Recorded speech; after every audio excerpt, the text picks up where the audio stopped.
Many thanks for joining me tonight. Fully appreciate it as always. Your new album, how's it going?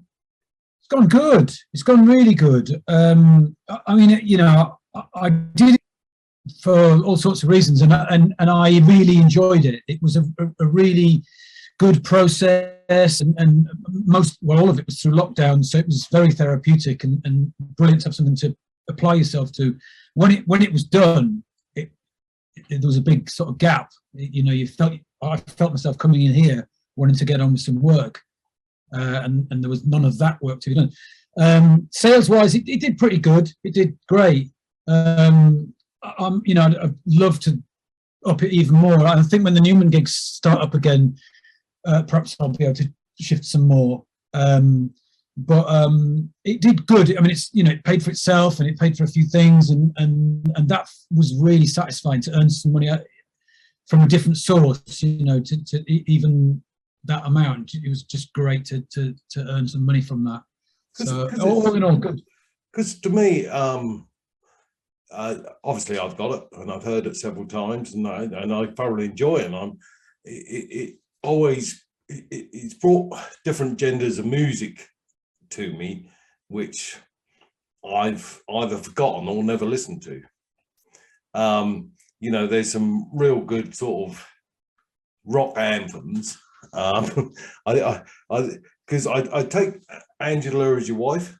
Yes, and what a powerful voice. Yeah, I mean, on Sleeping with the Lights On. Yeah, it's quite scary actually, because it's quite quiet, and then suddenly it goes. Yeah, you don't want to go on the wrong side of her. But I also sound the first track, "Fly," with yourself singing. It actually sounded very. Maybe it's just me, but it sounded very Beatles, Sergeant Pepperish. Yeah. I mean, it really did. Yeah, it wasn't intentional. I didn't, I just sort of doodled around with these ideas, and your influences, like with anything, are in there, whether you're painting a picture or you're writing a letter or whatever. Your influences and your experiences are in there, aren't they? And I didn't anyway. I'm sure people do set out to do certain things. Just follow my nose kind of thing with it, and I can hear it's Beatlesy, and that's a fantastic compliment, because crikey, what a thing to be compared to. But I suppose I am quite old school and songy, melodic harmony, as opposed to dance groovy stuff. So that's a good frame to hang it on, I guess, and that's where the Beatles thing comes out. Yeah, I mean, when I first heard it, it did strike me very Beatle, but I knew you wouldn't have been thinking. It's just, I suppose it's that good. If that makes sense. Thank you. Yeah, it's. I mean, there's all sorts of influences in there. You try things out, and 10 attempts at making it work go by the wayside. Certainly, some of those other songs. We tried all sorts of things, and they didn't work, and arrangements, and then you end up with that. And then when you listen back to it, sometimes I'll put it on in the car now that I'm removed from it.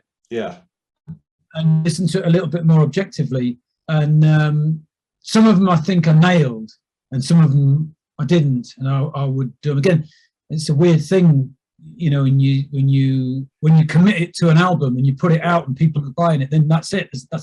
You can't change it or do it again. It's done. Because it's a very mixture between yourself singing and TJ Davis and your wife. Mm-hmm. Did you have them in mind to be singing it, or was it just it happened? The idea, when I first wanted to do this, Tim Mudderman, who was Gary's bass player until all the way through the Savage, had done a couple of albums, I think, and we chatted and we doodled things, and he said, "Oh, you should do this." And I've always wanted to do it. I've written songs and recorded songs for other people and whatever, but I wanted to do it. And the idea was to do something more sort of groovy electronica. I guess a bit more like Gary, not quite probably so aggressive industrial, but just groovy electronica, and have guest singers, because I don't really consider myself to be a singer, and I like the kind of Basement Jacks or Chemical Brothers type thing, where they have different singers every time and you don't really see them, and that was the idea. And what with COVID and whatever else, it didn't quite work out like that. And sometimes I demo something, then I think, oh, actually, I like it like that. I'm going to leave it with my voice on it. But the song that TJ sang, we wrote together. Phone off. So she, she was always going to sing that. And to be honest, songs that, sorry. No, I mean, because she sings on I Feel Like I Want to Die. Yes. Did you write that one with her? Yeah, we wrote that together, yeah. Because it's quite a powerful song. Well, it's a very powerful song. Yeah, it was a long time ago, actually. Because we used to live together. We moved. We were at college together. We met at music college in Leeds College of Music, and then we moved to London together, trying to make it in the music industry. And in one time in all those years, because it was over many years, we wrote lots of songs and doodled things and played in bands. So that came up, some angsty, heartbreaking thing that we did, and we've, as I say, we've had a few goes at recording it, but I think that worked out quite well. I think you nailed it with that one. Yeah, the other one, I think it's the last song on the album. The Give Me Something was quite a story, because I'd been working on it, and I'd always thought I'd recorded that with me singing it, and it needs a singer, like a really good singer, as opposed to somebody who can hold a tune. And I thought, what I'd really like is a girl, but I didn't really want my wife Ange or TJ. I wanted I had an idea for a voice. Anyway, I tried all sorts of people and was sort of researching and asking around and listening to things, and just never found that person. And by the time the album, the due date had gone, when it was supposed to have been released, and I still haven't finished it, and I still haven't got a vocal on that song. And I faffed about with it so much that I didn't really want to change the key. So now my options are really limited. And I know this chap called Joel that I work with. I've worked with lots of things over the years. Ridiculous singer, amazing singer. The range, and I thought I'll get him to do it. Not that he sounds like a girl, but he's got a range. Anyway, he sang it, and it was so easy for him that it needed to sound like it was killing you to sing it. It's supposed to be a heartbreaking song, It sounded like your lungs were bursting. So I rang him up and said, maybe I'm going to have to change the key, which is going to take me some time, because I've committed to all of these bits and I've got some guitar on it and I've programmed blah, blah, blah, blah. So it's going to take me a while. And he said, well, why don't I just sing it up an octave higher? Yeah. And it was already pretty high, which he did.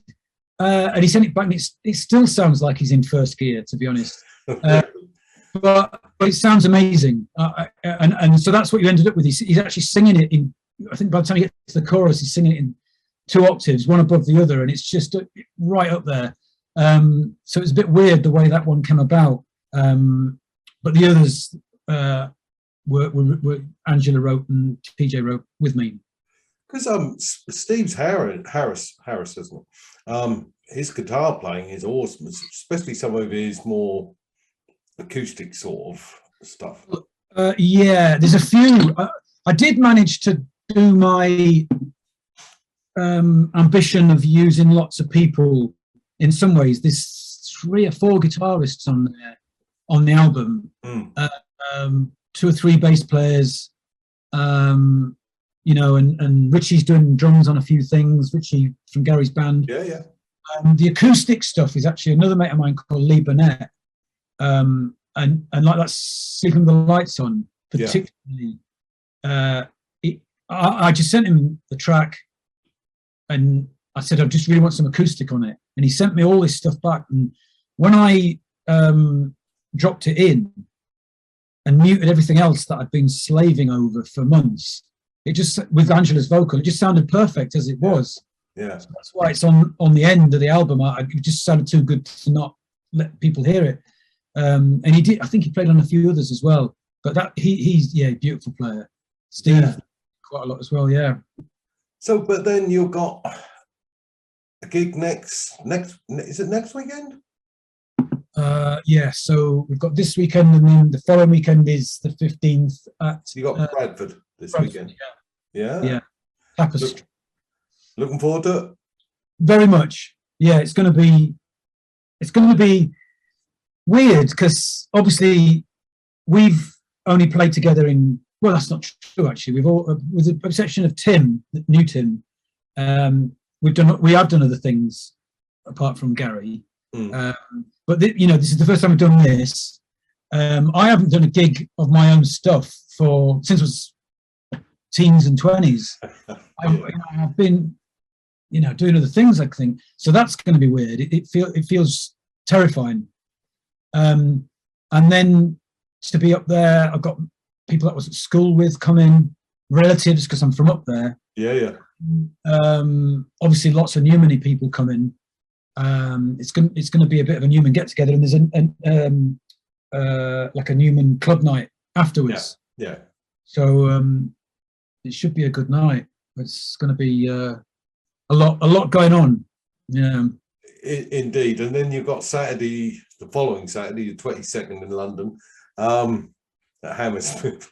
So are you thinking that might be a bigger gig, or the pair of them going to be nerve-wracking?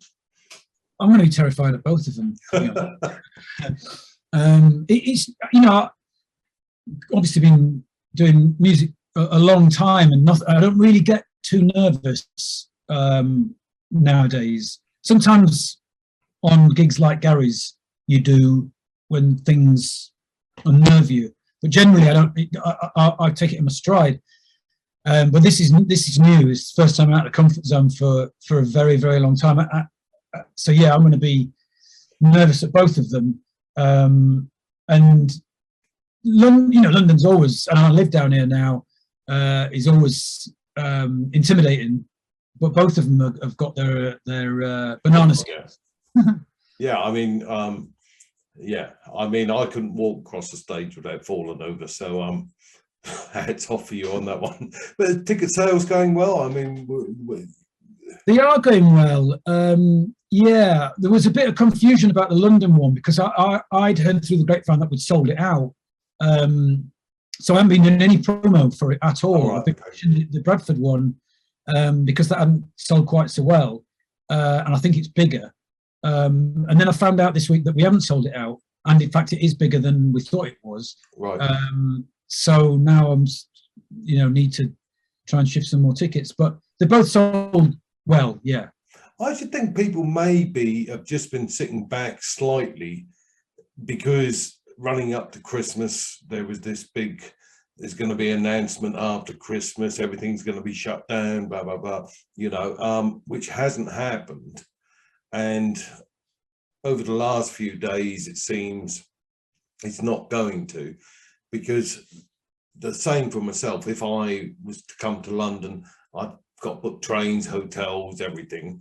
And in the back of your mind is thinking, well, if it doesn't happen, I've lost all, you know what I mean?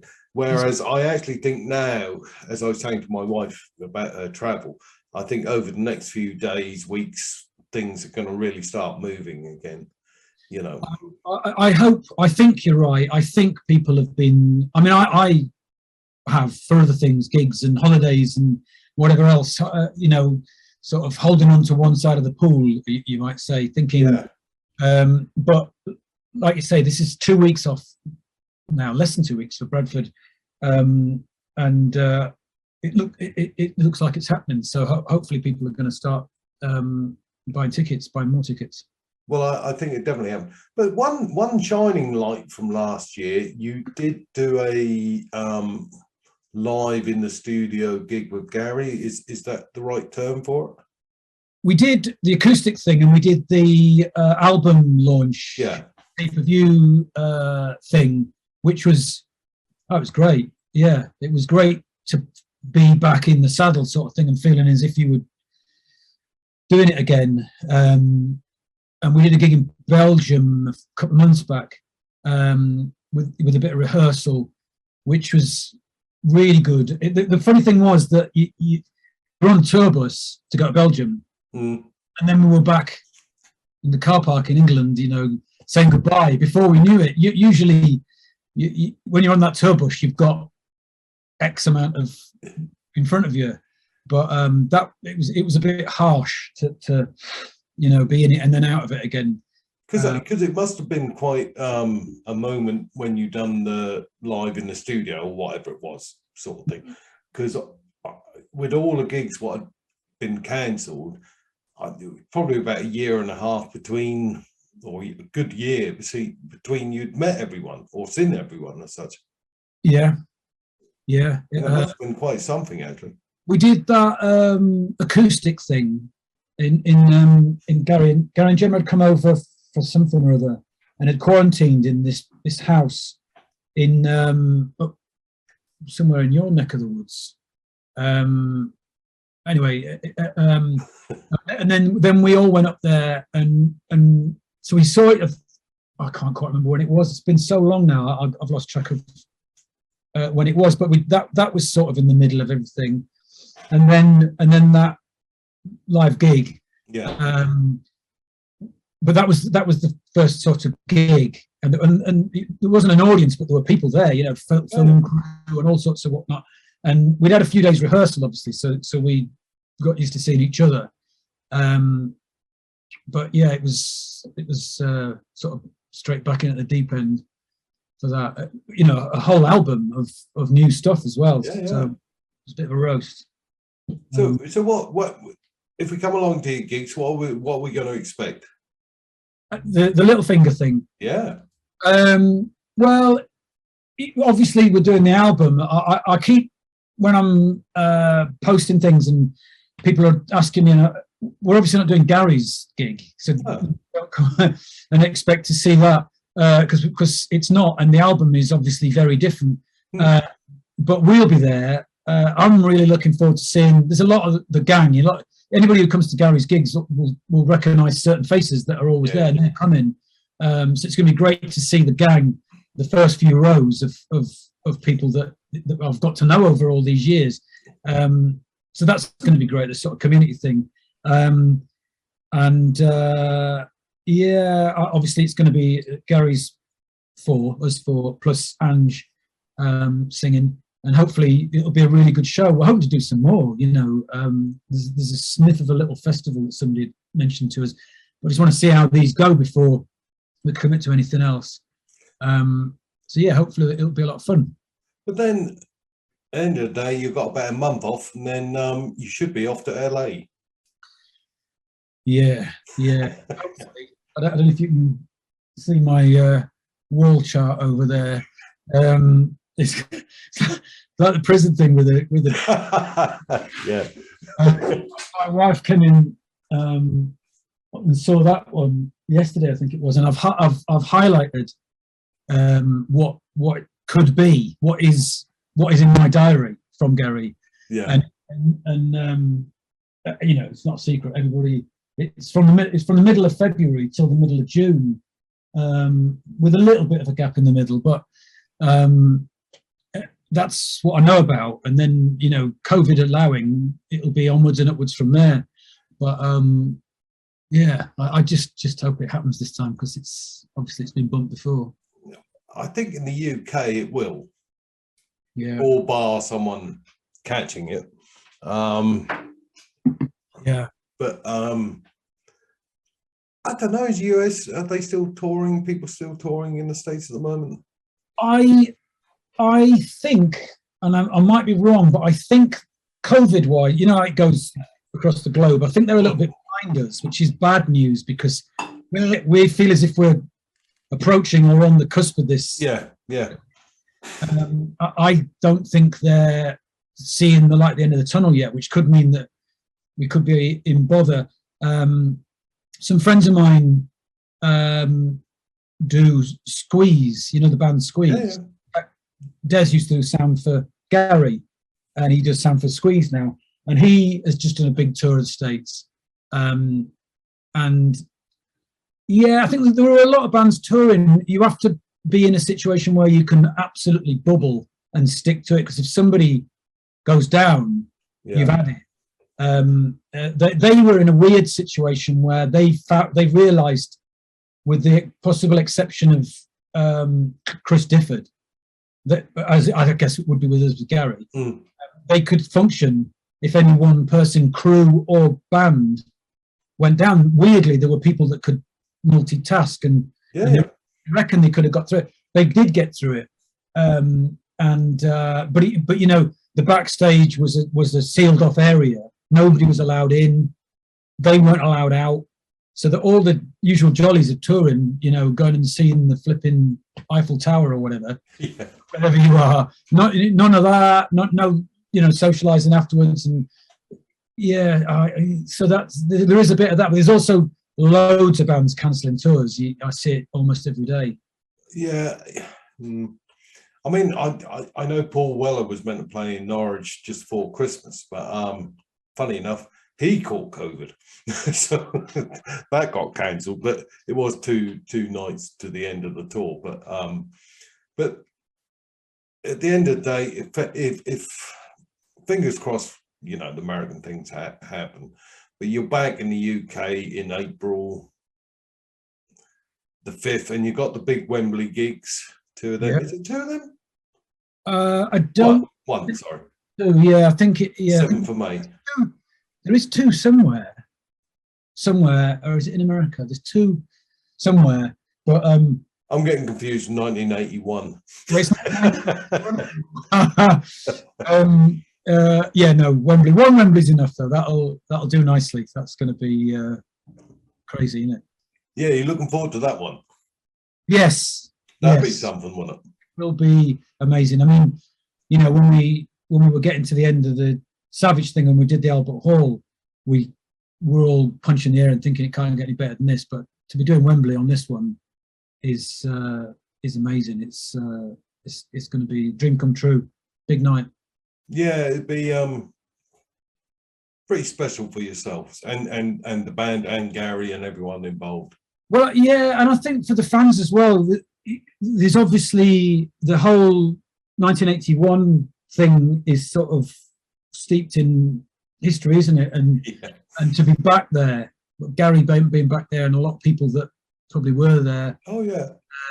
It's not a coincidence. I think the promoters and whatnot have kind of steered the situation and created that, because maybe it was going to be last year. Was it going to be last year? 40 years? I don't know. You know, I don't know.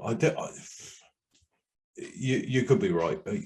I think it was this year, but you could be right. Oh. Yeah. But it's going to be amazing, you know, for everybody. And hopefully a few special guests, but we won't say any more about that. Yeah, there will be. I don't know. I mean, you might know, but I don't know if everybody's supposed to know. But you know, it'll be amazing to see everybody. And like the Albert Hall, it was such a get together, because there was lots of old faces in the audience and backstage and whatnot. Regardless of whoever got up on stage, it was. I had my wife and kids. All my kids were there. My daughter was stood on stage virtually the whole Albert Hall gig. All the photographs, she stood there.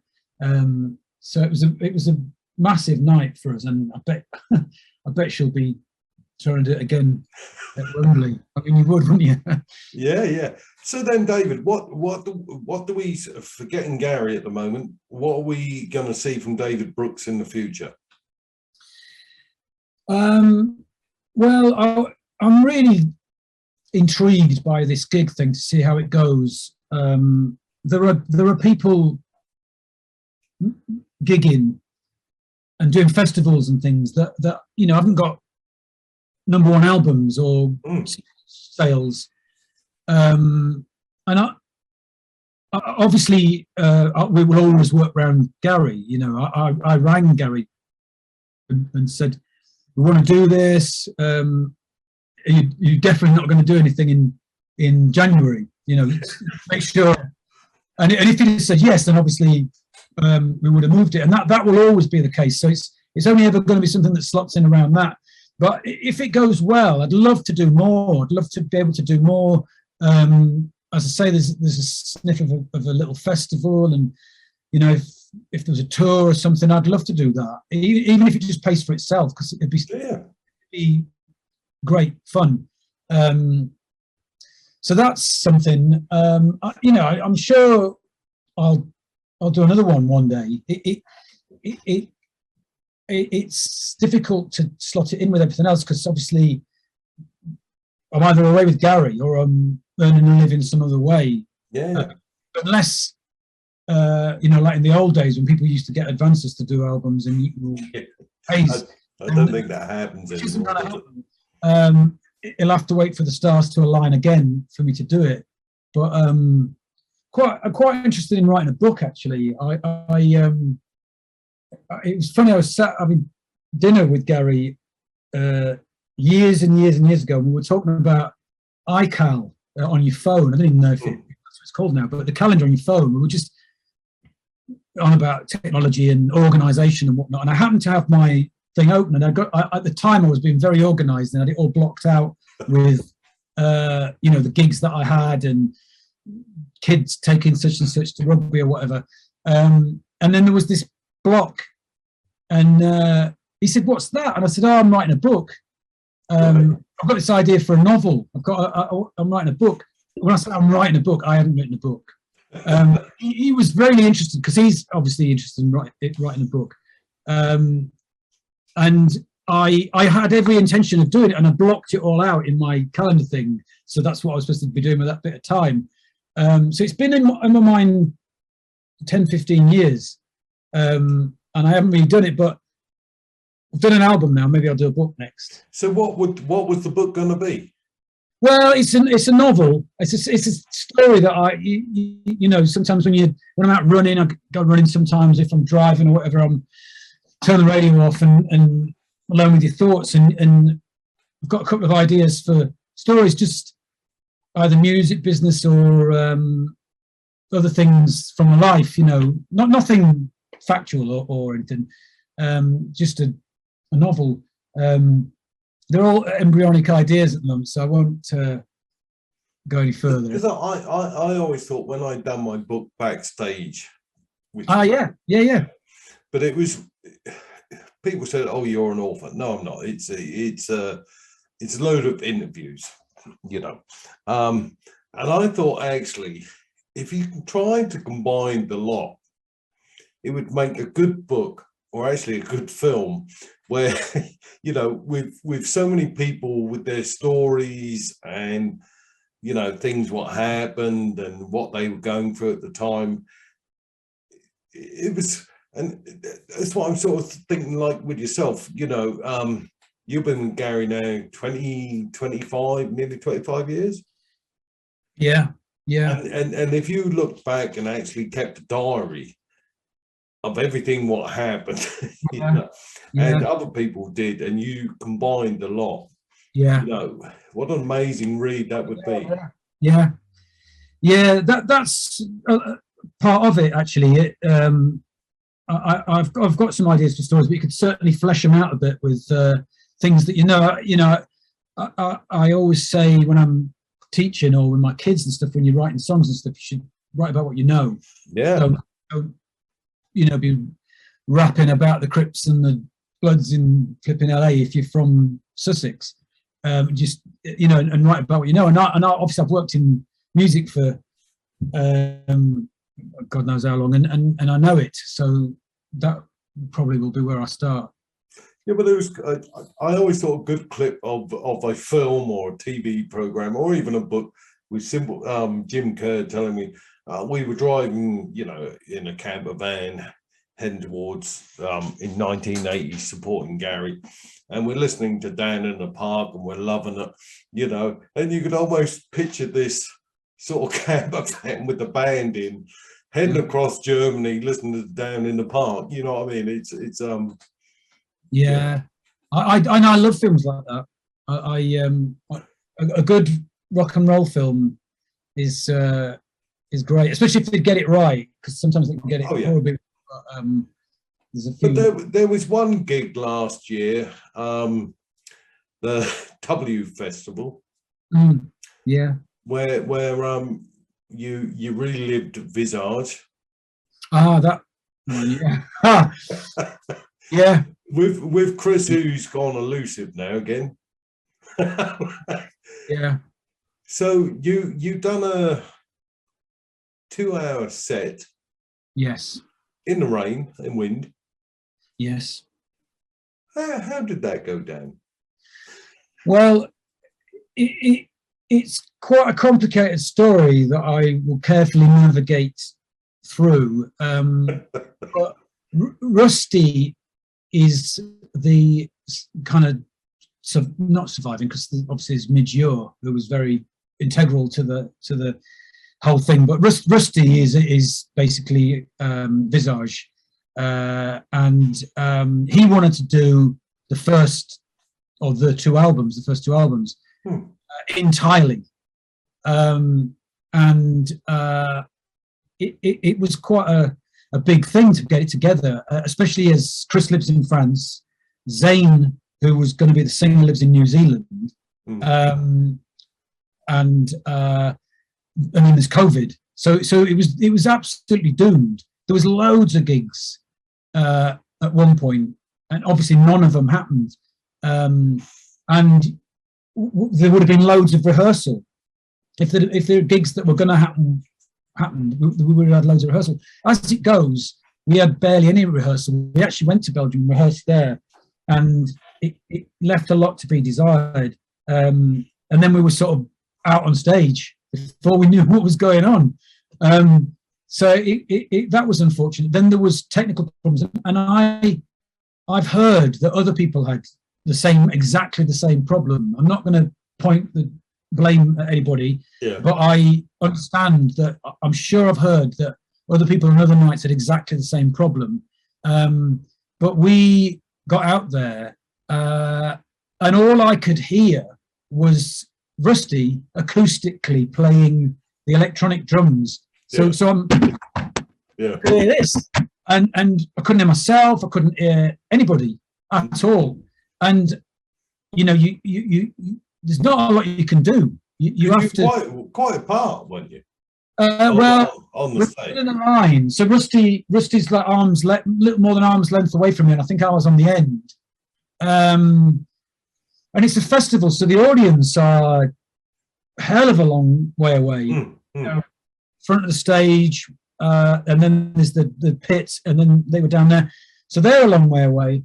And the truth of it was that in what rehearsal we had, and here when I was working on my end of things, it sounded amazing. It sounded really good. There are some fascinating, weird and wonderful songs in there.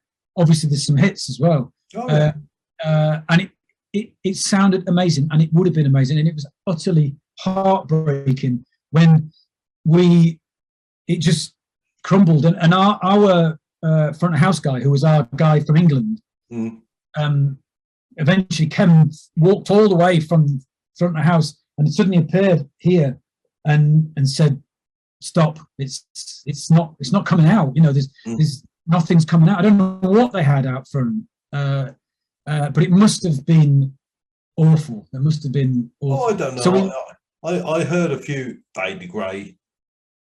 I remember what was pre and before we walked off. Not even off, but just like, pointless. So, and then they sort of were able to get it working, So it was really sad because the potential was incredible and it should have been amazing. And we were all looking forward because there was all sorts of people there. There was Wolfgang Fleur from Kraftwerk was there. There was Midjord there. There was OMD there. I think the Heaven 17 up were there. Obviously the big audience. And I was thinking, I can't wait for everyone to hear this. And yeah, it was a shame. I suppose if you were to really pinpoint it, and I know Rusty and everything, but a 2-hour set list was probably an hour too long. It didn't help. It certainly didn't help, but it wasn't what tripped us up on the night. Right. We had actually got it together, right, and it would have been good. So it had made life to that point quite difficult, but it wasn't what caused the problem on the night. It was, who knows? I suppose combination of everything. It's a long set. It's raining. It's windy. It's cold. The sound's not working right, and we're still in COVID, sort of. Yeah, and as if that wasn't bad enough, we went home the next day, I think, and the deal was that the festival gave you a COVID test, right, fit to fly to get home, PCR. Yeah. So we got that from their doctors, got on the train back to Brussels, where the Eurostar was, got to the Eurostar in loads of time for our train, and they said, "Oh, this is no good. Can't have." I don't know whether it was no good or whether they were just being, I don't know, but they wouldn't let us on the train, so we had to go. Really? We had to get, carrying all our stuff. We had to get on the tube across Brussels to some clinic and get in the queue. We went on at the festival after a 60-piece Queen orchestra, Queen tribute orchestra. Yeah. They were amazing, but that's not going to help plug in when there's been a massive orchestra. They were in the queue for the COVID tests in the rain, waiting to, so we got in we were in the street in the rain behind this massive orchestra getting our COVID tests. By the time we got tested and got back to the thing, we'd missed the train, and there wasn't another one until the next day. So it was, the whole thing was just doomed. One of them moments. Yeah, and no one person's fault. It was just doomed. I just got back. Hey, David, happy New Year to you. How you doing, mate? All right. Yeah, how are you? I'm good. I haven't seen you since the Visage debacle in Ostend. Well, we had been talking about that, and David was putting it very pleasantly how well it went. Well, David and I and the singer and David Donnelly were absolutely fantastic. Yeah. The other one, no, to be fair, we had some absolutely, horrendous issues to start with. Couldn't hear anything.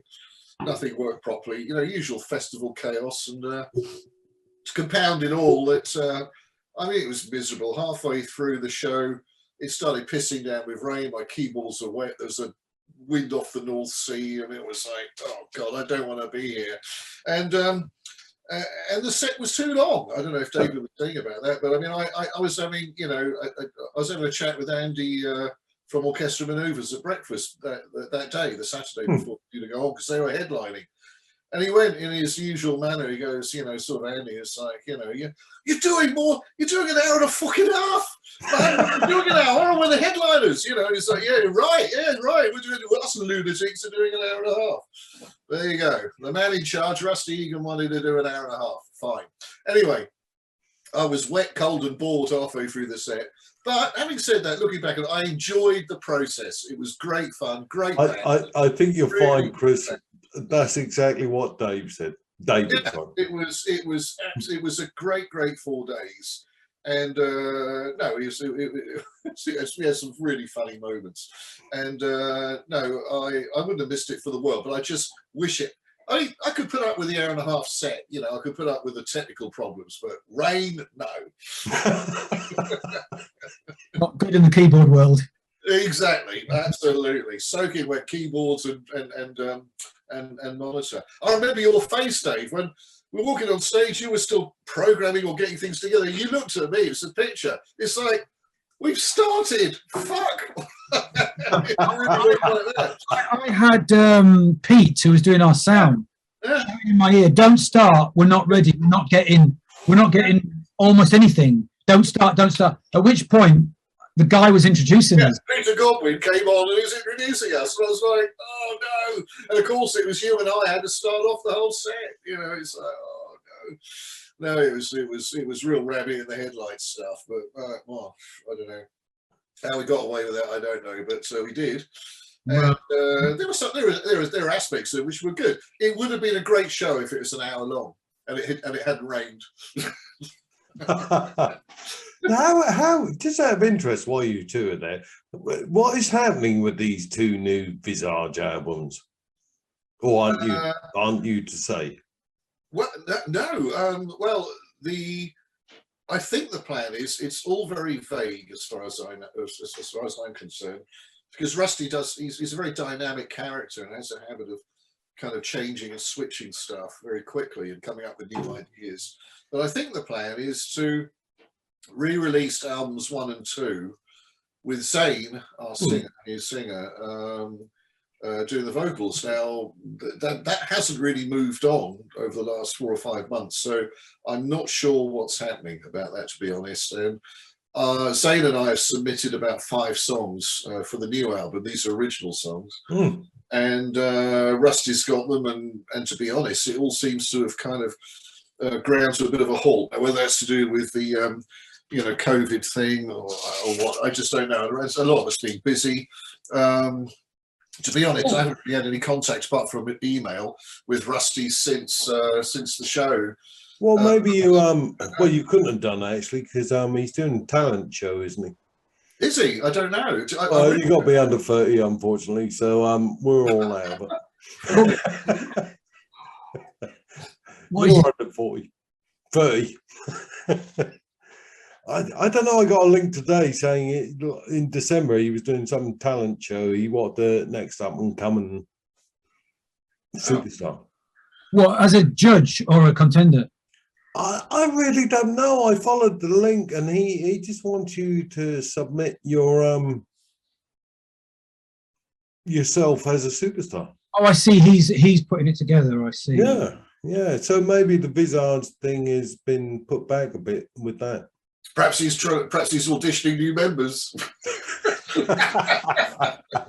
But Chris, I was listening to your single you done with Zane, or the track you done with Zane, should I say?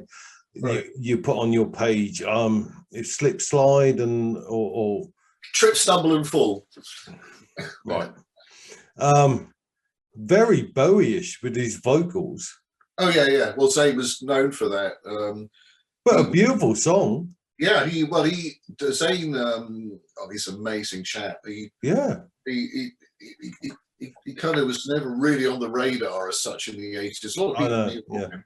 And of course, his first 2 albums, or at least certainly his first album, was produced by Tony Visconti, David Bowie's producer. Yeah. And also he knew Kate Bush very well. Kate Bush sang a duet with him on his second album and on a song on his second album. And also, of course, he was with Helden, the singer with Helden, which is Warren Cann from Ultravox and Hans Zimmer on keyboards. And Hans actually played on his first couple of albums as well. So, so he's well placed, and he's done some great stuff over the years, but he just never really, got the sort of no, I know. I mean, it's when he done Passion Reply on the God, what was his name? I'm forgetting how it come back to me. But yeah, you know me. Jesus Christ, I went to see him. Was that something to do with Ultravox? Well, it was the B side of an Ultravox song, but it was upbeated with Midge. It was a brilliant track, and at the time, it should have been huge, but for whatever reason, Well, it's the same with, this was the same with Ashes to Diamonds. You know, it's a very, very good, really, really well crafted pop song. So, you know, for whatever reason, you know, it's the same old story, isn't it? Sort of bad management, you know, not the right label, or whatever. To, you know, there was a connection with him and Bowie as well. I'm not sure what it is or what it was, but I know Visconti introduced Zane to Bowie, and Bowie worked with Zane on a project. I've yet to ask him about that in detail. Perhaps David, you know, you chatted, you know Zane, don't you? Well, I've chatted to him, and I know somebody that's working with Tony Visconti now and picking the bones out of it. I think he introduced him way back, and Zane played bass on something. That's true. Yes, you're right. He's a bass player. Way back, and then obviously there was the continuing relationship with Tony Visconti. I don't know any more than that. Well, Tony plays in his band. When Zane did a show at the Water Rats a couple of years ago, and he's got a really good band. Visconti is playing bass. He's got a really great drummer. I can't remember who he's played for, but he's actually playing on some of the stuff we're writing together. Right. Guitarist who's excellent. He's got a good band behind him. Very, very good band. You know, but he obviously doesn't do that many performances because, especially of late, because being based in New Zealand, he's been sort of locked down there for the last year and a half. Yeah. But as you well know, because that's why, you know, it's prohibitively expensive for him to come over to do the one show in Ostend. And to be fair, Andy, who was kind of like, I hate saying the substitute singer, but he did a great job, Andy. He's a really, really good singer, but a totally different singer to Zane, you know. Well, yeah, I mean, Zane is a beautiful singer. Oh, he is. He's got brilliant. He's brilliant. He's really easy to work with, really great. I very much look forward to meeting him again. I mean, I think I met him briefly once about 35 years ago. But I kind of, you know, with Zoom and everything, you know, you just get to work with. Be fair, Chris, I haven't met you for the last 10 years now. So. Well, that's true. Yeah, I've only seen you, you know, we've only had a virtual relationship. Be careful how I phrase that. Yeah, and we've had the odd chat. Yeah, exactly. Yeah. No, but he's a lovely guy and really easy to work with, and long may it continue. In fact, that single is coming out. Actually, David, I meant to tell you about that. Do you remember meeting Anyo and Luca, those guys from Playtrix? Yes. They're still interested. They're really interested in getting to talk to you about your album. And what they're doing with us, they're releasing the same a sort of series of songs that Zane and I have written or have yet to write, starting next month. And also they're doing the Fate Grey Classical thing, which I put together ages ago for the Blitz thing. And what else are they doing? They're doing something else as well, which I can't remember. There's that. There's Zane. Yeah, that's about it. So, you know, they're an interesting company, very, very interesting company, because sorry, you know, I don't wish to sort of bore any listeners who aren't into sort of music business or whatever, but you know, traditionally you've got record label, you've got this hierarchy of record label, where above that's distribution, of course, and record label is sort of management, then artist, very much at the bottom of the ladder. And Playtrix Matins, who are Belgian Dutch based, call them a record label if you like, but they're not really a record label, because what they do is they work in partnership with the artist. So they take, you know, they're working with you on a non-exclusive deal for X amount of months, you know, which is negotiable. In my case and Zane's, it's 18 months to see what they can come up with. So you're not tied down with them. They take a very small percentage comparatively to a normal label. And the interesting thing is, without going into details, they're also introducing this new concept of NFTs or non-fungible tokens, and also the blockchain. And I'm not going to go into that because it's just, you know, for those who don't, you know, fully understand it, it can be a minefield and it's very complex. But all I'm saying is if they manage to get this right, it'll be phenomenal, really, really good, because it will change the way the industry works. It won't be this sort of top-down label thing. You're working as a partnership with a label, and I find that a really exciting idea. Yeah, and so, you know, listen, I mean, I know you met Anyo, and I don't know if you met Luca as well, but Luca's the CEO, he's a lovely guy, and they're dead interested in your stuff, so, you know, give them a call. Yeah, I will. I'll give you a call as well. But yeah, sure, yeah. So, Chris, what have you got lined up for this year coming? Or me? Yeah. Well, there's that. There's the Playtrex thing, which I'm also an ambassador for. It sounds very poncy being called an ambassador. It's very embarrassing because I'm an ambassador for Playtrex, don't you know? What the fuck is Payne on about? Anyway, so no, what I'm doing is I'm promoting what they're doing because I believe in it. Now, will it be successful? Who knows? But it's exciting, it's interesting, it's at the forefront of something which is very, very new, and they seem to really have their act together. So I've thrown myself into that. And the other thing is, which I'll be keeping under wraps for a while, but I mean, over the last 18 months, I've been working with this producer in Los Angeles on Joe McCann's book called Replicant, and turning it into hopefully what could be, you know, a Netflix series, whatever, you know, we just don't know. It may just be YouTube. I don't know. At this stage, it's the whole process started off. It's a bit of a weird one. About 2 years ago, I was approached by this lovely producer called Leanne Langford in California, and she told me about this, and she said, "Look, because I was with Gary and his keyboard player for years, and I've written, you know, been had a history of doing film and media music. Would I be interested in writing the music for this this potential film or series, as it was back then?" Well, she put a team together of a good friend of hers called Hilary Bercovici, comes from a dynasty of filmmakers, and a couple of other guys as well. And the five of us were working on it. And 18 months ago, tragically, Leanne died. She was very sick. She died, and that kind of the other two guys kind of drifted away. And Hill, because he was a lifelong friend, said, "Look, you know, I want to continue with this. Can you really continue with it? Will you see it through?" And I said, "Absolutely." So, you know, it's been a weird process because being brought on board to do the music or the score, potentially do the score for this, I'm ending up being a part of this creative writing team with Hill and producing it as well as a co-producer. It's like, I don't know anything about this shit. Well, to be fair, it's a steep learning curve. And I tell you one thing, because I'm so involved in the story, when it comes to writing the score, it's going to be a hell of a lot easier because you're so close to it. I tell you what, I've read both books. Yeah.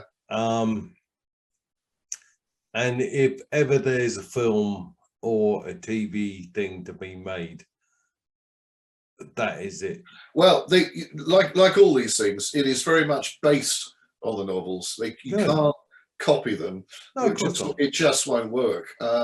And also, you've got to establish very strong characters and character arcs, lots of different plot laying, you know, very interwoven, intricate plots and subplots, because that's what, if you look at Netflix series now, that's what they're all about. Oh yeah.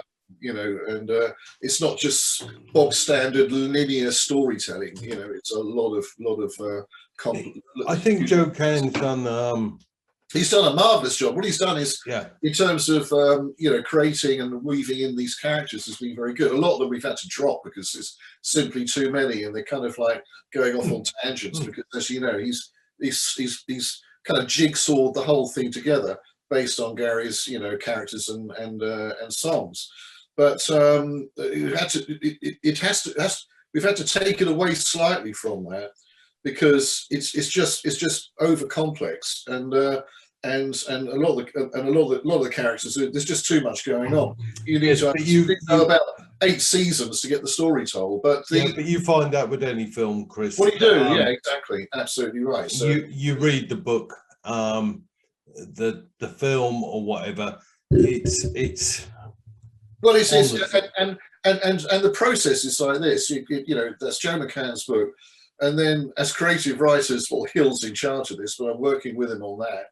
And then once that's formulated, then you've got screenplay, the script writers who come along, screenplay, the whole thing, you know, and then that changes it again, you know. So and then you got wouldn't it be amazing if they ever do it to get Gary in it?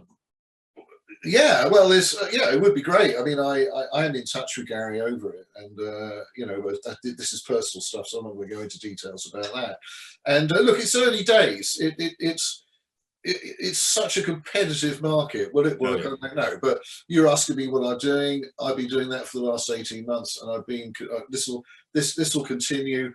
I think by about February March this year, Hill will approach the powers that be. I mean, and Hill, like I said, he's an incredible guy. This Hill Berkovich. He's extremely intelligent.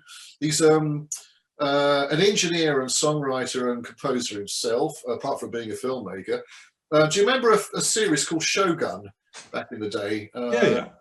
His father wrote and produced it, you know, so the doors are open for him, you know, and his grandfather was a well-known screenplay writer in Hollywood. So, you know, it's not like I'm working with some kind of I don't know, sort of best boy or or kind of second assistant director's camera bloke, you know. Yeah. So do we expect anything from Dramatis this year? Well, Dramatis, no, because who the fuck are they? Dramatis. Oh, can we expect anything from Dramatis? Dramatis, I hope so. I mean, to be honest with you, and this is going to sound extremely lazy from my point of view, but it is really Russell's project. He's writing and producing it. I'm fine with that. Absolutely great with it. I'll hopefully contribute a couple of numbers or whatever, but you know, that's his baby, and I'm very much hoping he'll have an album pretty much done. Although I can't guarantee it. He's away at the moment. He's not in the UK. That's all I'm saying. Well, I was under the impression back in 2018 when 2012 when we done the book launch, the new album was just about ready. No, so that's 10 years ago now. Oh God, no, it wasn't. Well, we had a lot of. Well, actually, when I was more involved, yeah, I can't remember the exact dates, but well, actually, it goes back before then because let me think about this. I worked with Russell quite intensively on it between about 2010 and 2012. Then, of course, Cedric died tragically. Then it kind of it didn't. I wouldn't say it fell apart. That's being a bit over dramatic, but certainly it just went a bit flat. Yeah. I know. You know, because there's, you know, Dramatis is very much, you know, myself, Russ. We always considered it as Russ, myself, and Cedric because Dennis had left the band about 3 weeks after the album was finished. Bloody great, wasn't it? You know, sending us out on tour, committed to a tour, very keyboard-based sound, and it's just me. It was only me. You know, great, thanks. You know, talk about bass pedals with one foot and up here, another hand here. Oh, it's chaos. I know. Some videos with Cedric even playing keyboard. Yeah, exactly. Cedric playing keyboard, Russell having to play bass pedals and keyboards and guitar, and it's like we're just bouncing around like puppets. You know, it's incredible. Yeah, so losing a third of your team just like that was quite drastic, and then it just became a bit of a sort of bits and pieces thing, you know. I was doing my own thing, and then Russ was carrying on with it. I think Russ may have been working on his own stuff as well. I'm not too sure because I haven't seen him actually. Last time I saw him was when he let's get this right. No, we went to see Gary in Bournemouth on his tour in 2019. That would have been just before COVID hit. You know, so anyway, actually, David, aren't you on tour with Gary soon? He's got a North American tour coming up, isn't he? Hope so, yeah. Theoretically, 5th or something All right, so I'm talking the calendar. of February. Yeah, so hopefully it's going to, we were chatting about that, wondering whether America's going to let us in, but theoretically, yes. Oh, brilliant. That's good news. That's excellent. Because I've been in touch with him recently, and he was a little concerned about it, but it just depends how the how Omicron plays out. I mean, I caught it. It came to visit me. Came to visit me this Christmas. Because that's twice now. Sorry, that's twice you've had it now. Then that's twice I've had it now. Exactly. That's either. That's either, I look at it this way, it's either bad luck or careless. I'll put it down as bad luck. Yeah. Anyway, I'm still here. I'm double vaccinated, so and actually, to be honest, the first time round it was nasty, but this one was just a cold. You just felt a bit wiped out. That was all. So no big deal.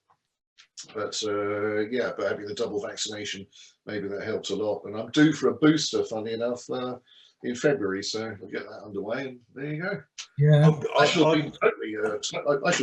I should probably, the amount of antibodies in me, I'll be able to survive a Chernobyl event. Well, I'm good, Chris, because I've had my booster. Well done, good for you. So, have you got any gigs lined up the odd night in May this year?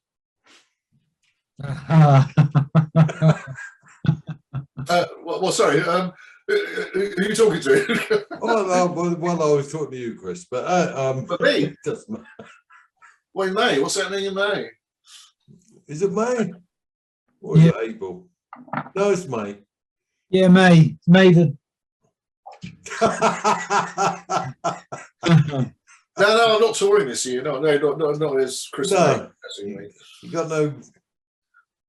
Right, nothing planned. No, absolutely nothing planned. I'm not. If you're trying to commit me to say, am I guesting at Wembley? No, nothing planned at all. No, I'm not going to try and commit. I'm just saying. I can categorically say, I'm absolutely no way am I playing at Wembley. Perhaps, maybe, but I'm probably not.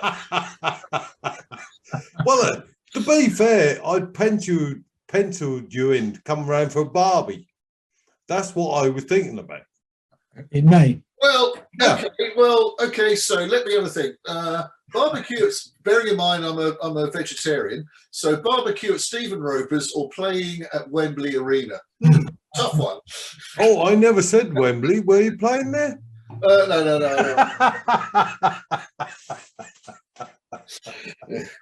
I am saying nothing. No, honestly, to be honest with you, I really don't know.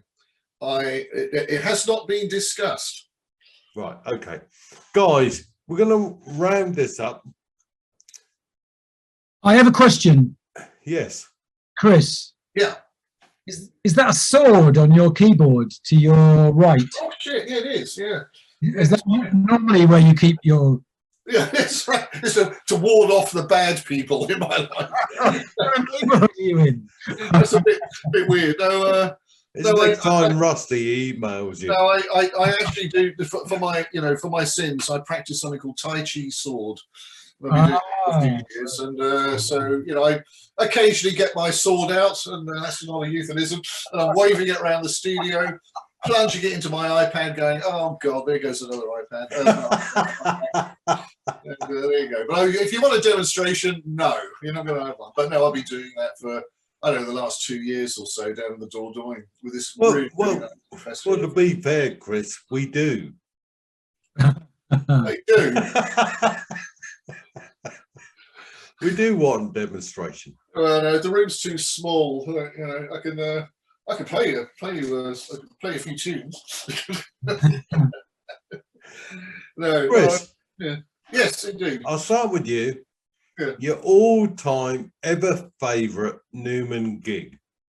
Your gig? Yeah, show, whatever.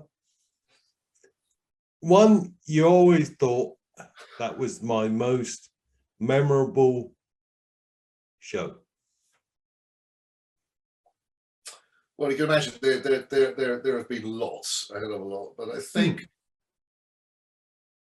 think the one that stood out for me just for sheer size, and it's the first time we played anything of that sort of nature, was the Los Angeles Forum. I think I'm right in saying held about 20-odd thousand people, something like that. Sold out, pretty much sold out. A few gaps at the top, and that was the first kind of almost small stadium event. We did play the Montreal Gardens, which is that a Torn Principle, that one? Yeah, no, the second. All right, Teletour. Yeah. Teletour, and it was just because one could argue, yes, afterwards the Wembley Arena shows. Yeah.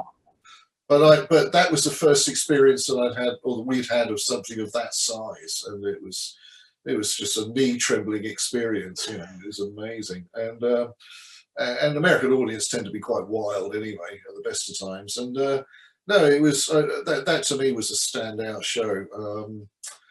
Of course, there's so many others, but if I had to pick one, and only just beating Wembley and the ones who did in Japan and Australia and places, but that's the one that sort of nicked it for me, LA Forum.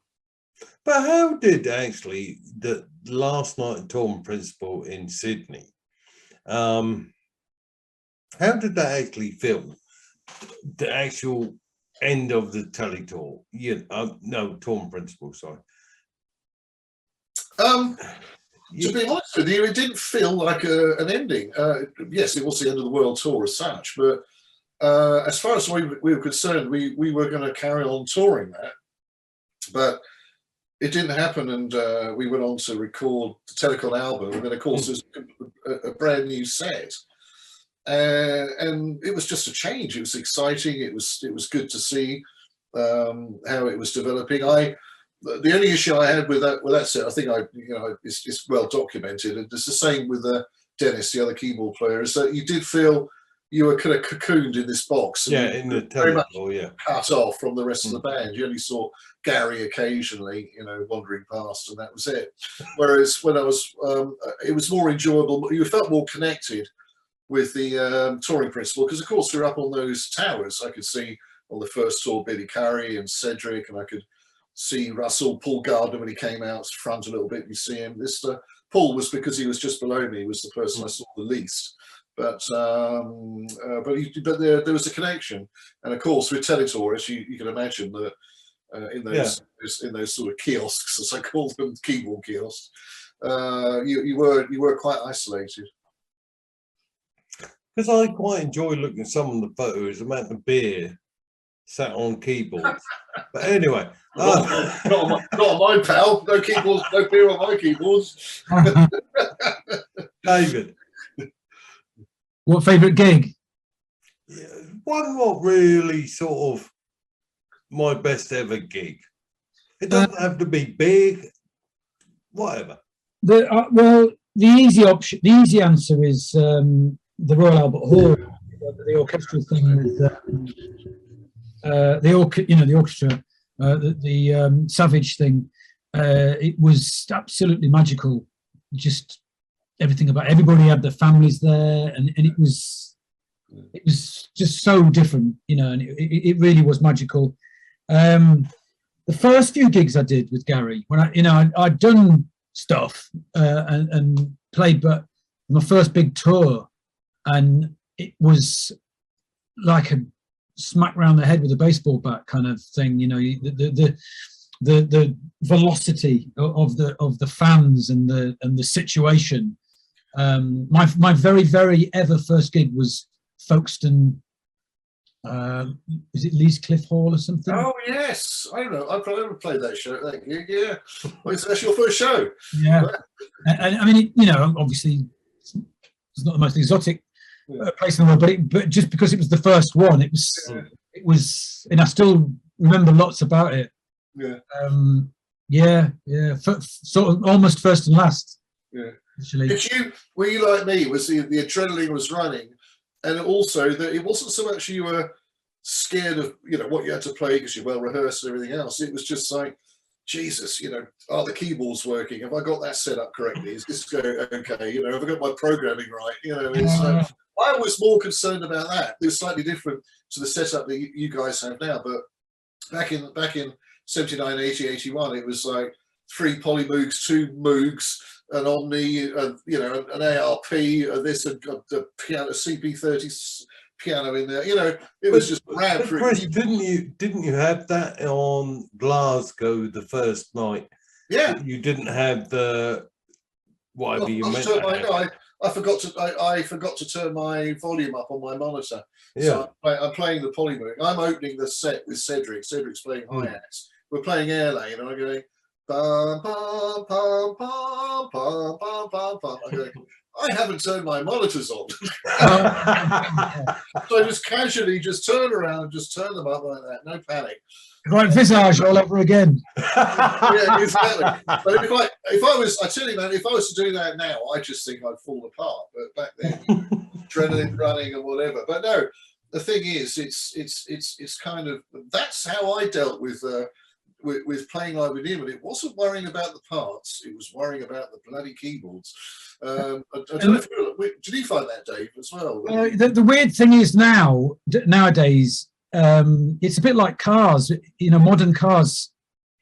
If something goes wrong, they don't mend it; they just replace it. And with modern keyboard rigs, which you've got now, if something goes wrong, the whole lot's gone.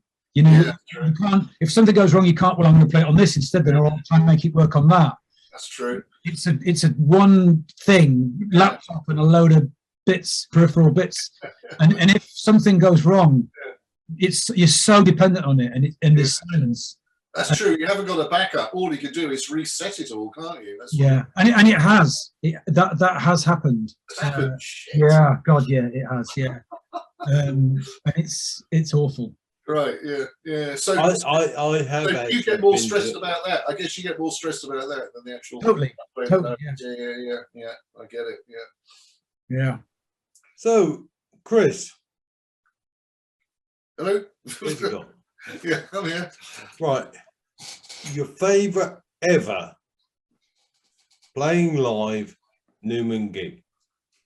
I mean, playing live track. Sorry. Track, not Numan. Yeah.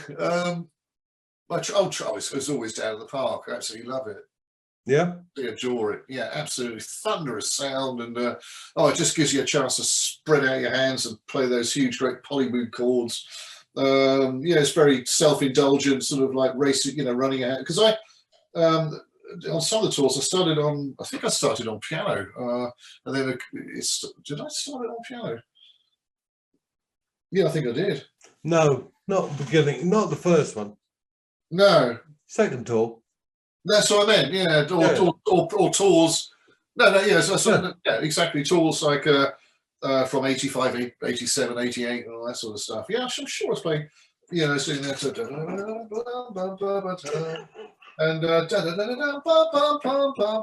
playing that on the polymoog as well. Oh man, it's great. It's just fantastic. Such a powerful piece of music. You know, I'd always look forward to that. And also, funny enough, We Are Glass was always the encore piece, and that was great because you know it was quite an anthemic piece, and had the crowd jumping up and down at the end when Andy McCaughlin and Russell Bell went into sort of like, you know, kind of a rock status quo rock thing. But do you remember, Chris? You actually played We Are Glass on a tour in principle in Japan. Yeah, I do. Because he just released that, but you were still on tour in principle, and that was the first time it was played.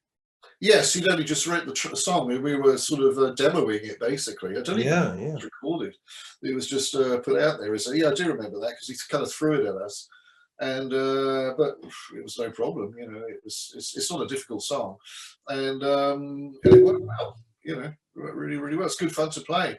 I mean, ask David what his favourite ones are, but I guess that I mean, if I was in the band now, I think I really love playing things like My Name Is Ruin and stuff like that. But you know, bear in mind I left in 1990, so post 1990, I don't know the songs.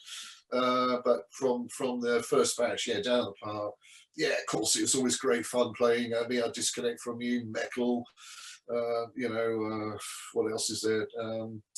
you know, some of the more rocky ones were great. You could sort of rock out with those. I Die, You Die, that was always great because you know, you start off on that sort of horrible tinkly Prophet 536 preset. And the only reason I say that with the Prophets because they're so unstable back in the day. And they always put a fucking strobe on me, so the keyboard was going like that with a really delicate part, you know. So if you get it wrong, it stands out. So I basically shut my eyes and played the part. And then when Sed came in, you know, the whole band came in, it was like a relief and great. But do you remember, Chris, when you played St. Vincent or St. Valerie, St. Vincent or whatever in Italy in 1980? We never played Italy apart from TV. No, it was a festival. Yeah. On a mountainside. Oh yeah, that's the one. Yeah. Was it yeah. St. Vincent? I can't remember what. Sorry, yeah. St. Valerie, sorry. Was it St. Vincent? Okay. Yeah. Remember that? Well, yeah, I remember it was a TV show. They had the Knack from My Sharona. They were there. Eddie Grant's band, who were really funny. They challenged us to a game of cricket. And I had to point out, look, guys are on a mountain. It's nothing flat. But I was up for it. Hans Zimmer was there, actually. I had a good old chat with Hans, because I used to know Hans. I played in a band. Hans played in this band called Crucible I was with him years ago, and he did some demos with us for about 4 or 5 days. He was with us doing these demos, which is quite amazing. So I kind of knew him through the Buggles, and he came along, and he was there with this Italian group. And I remember being at the bar with him. I'll just quickly tell you this: being at the bar with him, and I hadn't seen him for a while. And I said, and I think he was just getting into sort of starting TV film music. And I said, what are you up to? And he sort of mentioned that, and mentioned the fact he was over here with this Italian duo. I said, are you still with the Buggles? And he put his glass down and he said, I sue the Buggles, and turned around and walked off. It's like, whoops, glad I mentioned the Buggles. So I don't quite know what happened there. Yeah. Do you remember what 2 tracks you played? No, none at all. I have no recollection of anything we did. Absolutely none. Fair enough. I remember all the other shit that came out. But I have no idea what we played. No. David, take a guess. What they played on a TV show? Oh, it was June 1980. Cars, presumably. Would they play Cars? No. Our Friends Electric. No, I'll tell you what you did. You done I Die, You Die, and Remind Me to Smile. Oh, okay. Mm. All right. I would never have got that. No, I would have lost that. Yeah, that's a quiz I would have lost. Lost that. Yeah. It was what year was that? 1980. No, it was later than that. No, it wasn't. Are you sure? Yeah. Gosh, I thought it was about 84, 85. No, it was July. I think it's about the 5th. July 5th, something like that. Yeah. Grief. Sorry to interrupt, guys. I'm going to have to go. I'm afraid. No, we're going to round up now anyway, mates. Chris, Stephen, David. Yeah. Stephen. Yeah. So, and David, I'll be in touch. Yeah. Yes. Let's speak next week or something. Yeah, no problem. As always, brilliant. I really appreciate your time, as you know. Thank you, Stephen. Okay, I hope you pay me for this. Yeah, there's it's in the post. Do you want it in euros or Amazon vouchers? Want it in Bitcoin. blockchain, Bitcoin. That's the word. Yeah. Bitcoin.